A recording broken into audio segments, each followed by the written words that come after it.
ಬೆಂಡೆಕಾಯಿ ಹುಳಿಪಲ್ಯ ಮಾಡೋಣ ಬನ್ನಿ. ಬೆಂಡೆಕಾಯಿ ಸಣ್ಣಗೆ ಹೊಳಿಕೊಳ್ಳೋಣ. ಬೆಂಡೆಕಾಯಿ ಸಣ್ಣಗೆ ಹೊಳಿದ್ದೀನಿ ನೋಡಿ.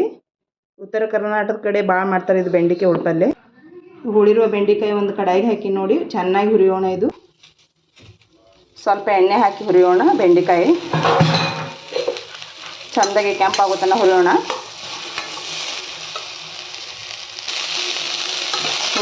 ಚೆಂದಾಗಿ.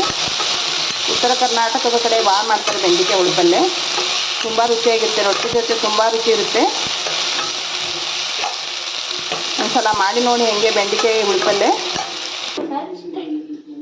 ಒಂದು 4 ಬೆಳ್ಳುಳ್ಳಿ, ಸ್ವಲ್ಪ ಜೀರಿಗೆ, ಒಂದು 4 ಹಸಿಮೆಣಸಿಕಾಯಿ ಜಜ್ಜಿಕೊಳ್ಳೋಣ.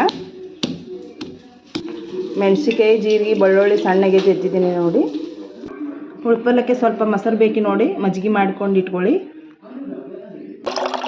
ಸ್ವಲ್ಪ ನೀರು ಹಾಕಿ ಮಜ್ಜಿಗೆ ಮಾಡಿ. ಬೆಂಡೆಕಾಯಿ ಹುರಿದಿದೆ ನೋಡಿ. ಇದು ಒಂದು ಸ್ಪೂನ್ ಎಣ್ಣೆ ಹಾಕಿ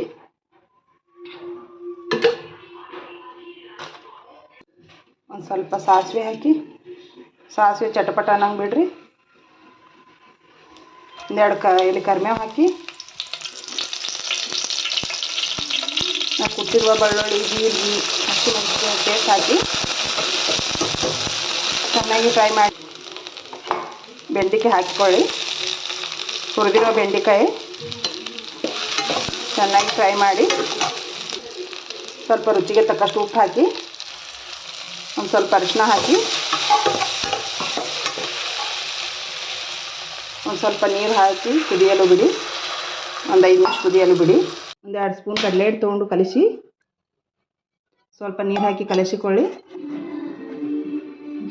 ಚೆನ್ನಾಗಿ ಅಳಸೆ ಕಲಿಸಿಕೊಳ್ಳಿ. ಕಡಲೆ ಹಿಟ್ಟು ನೀರು ಹಾಕಿ ಕಲಿಸಿದೆ ನೋಡಿ.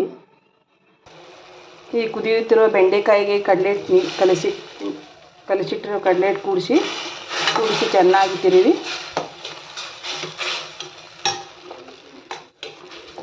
ಸ್ವಲ್ಪ ನೀರು ಹಾಕಿ ಒಂದು 2 ನಿಮಿಷ ಕುದಿಯಲು ಬಿಡಿ. ಸ್ವಲ್ಪ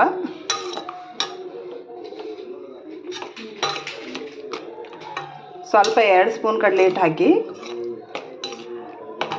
ತುಂಬ ರುಚಿಯಾಗಿರೋ ಹುಳಿಪಲ್ಯ ಇದು. ಒಂದು 5 ನಿಮಿಷ ಆರಲು ಬಿಡಿ.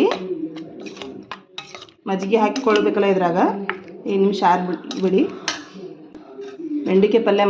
ಬೆಂಡೆಕಾಯಿ ಹುಳಿಪಲ್ಯ ಮತ್ತೆ ಮಾಡಬೇಕನ್ನಿಸುತ್ತೆ. ಮಜ್ಜಿಗೆ ಹಾಕಿಕೊಳ್ಳಿ. ಸ್ವಲ್ಪ ಆರಿನ ಮಜ್ಜಿಗೆ ಹಾಕಿ. ಸುಡಾದ್ರೆ ಹಾಕಿದ್ರೆ ಮಜ್ಜಿಗೆ ಇದು ಆಗ್ತದೆ, ಕೆಡ್ತದೆ. ತುಂಬ ರುಚಿಕರವಾದ ಉತ್ತರ ಕರ್ನಾಟಕದ ಹುಳಿಪಲ್ಯ ರೆಡಿ.